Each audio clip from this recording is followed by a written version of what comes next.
I'm Eric Henninger, creator of Thicker Than Water. I wanted to take a minute and thank you for tuning in to our exciting final episode of our series. If you've been with us from the beginning, watching, subscribing, liking, sharing, commenting, thank you so very much. From the bottom of my heart, and I know everybody else involved with this project, we appreciate your love and support for what we've been doing.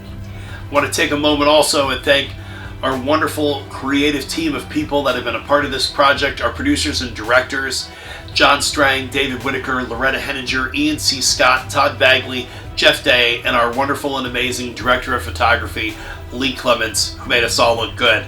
Thank you to our talented and amazing cast of actors who have taken these characters from the page and brought them to life in a way that I could never have imagined. Also wanted to talk to you about the story behind the story. If you're not interested in hearing the story behind the story, go ahead and scrub on through till you see the opening credits. If you do, stick around. I'm about ready to tell you the story behind the story. So the title, Thicker Than Water, came from something that my mother shared with me, that her father shared with her, which was this idea that blood runs thicker than water, which I believe Dillon says in episode 1, meaning that family should be the strongest bond, blood. The original episode was written just kind of as a creative exercise for me. I had no intentions of doing anything with it whatsoever.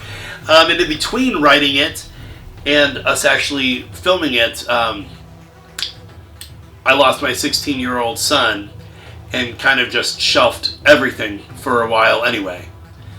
Then John Strang read the script and said, "Hey, I think we should shoot this." And I was like, meh, whatever.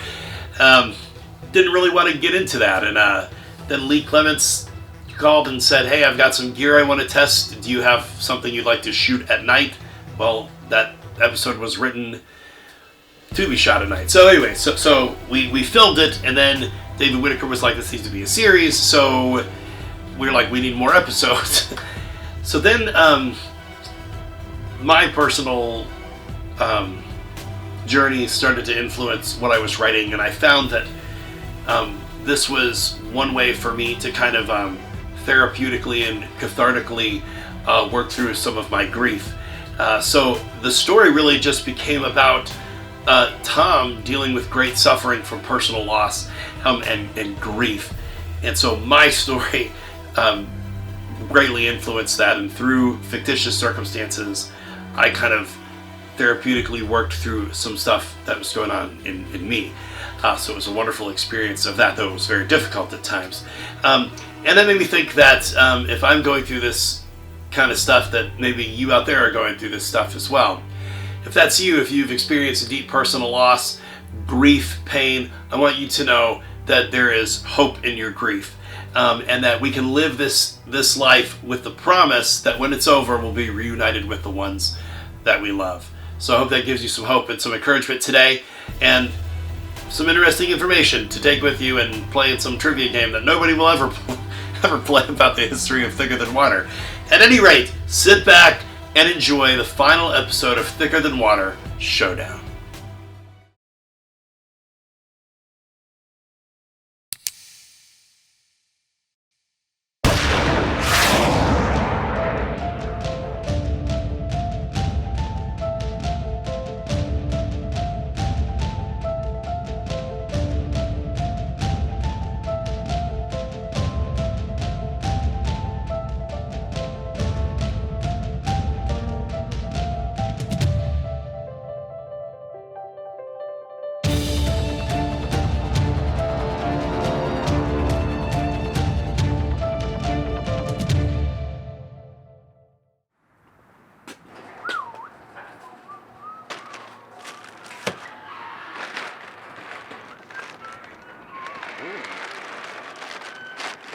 What is this?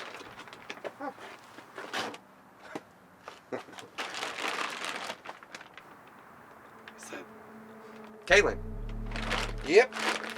After we killed her daddy, she became kind of a liability. She was a slut anyways. Oh man, she felt trapped. Did she, newbie? Or should I say Detective Hayes? Ah, secret's out. That's a lot, man. Is it? Stop.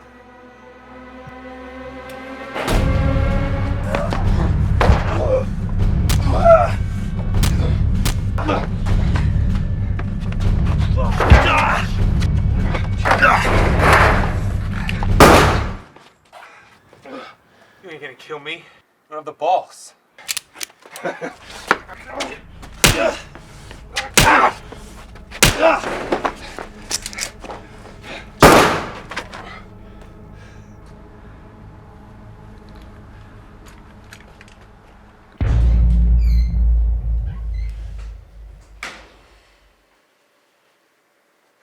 We were family, Tommy.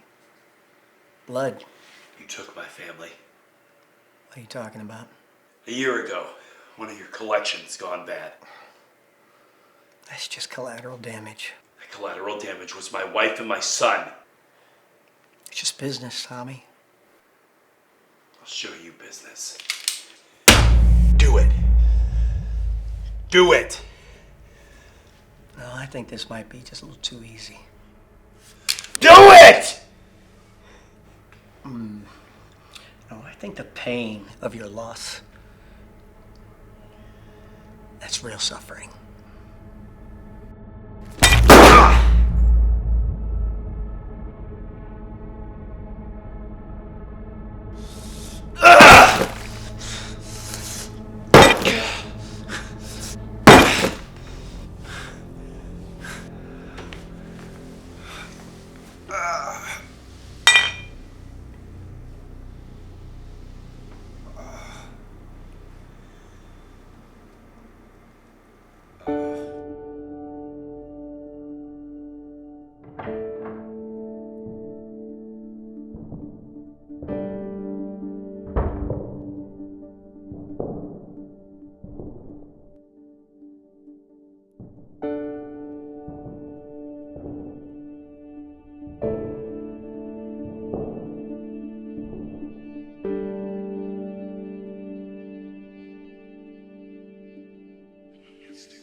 Got a 40-year-old male, gunshot wound to the abdomen. 1216 Gary Avenue. Come on, buddy, stay with me, man, stay with me. Hey, this is not how it's supposed to end, brother.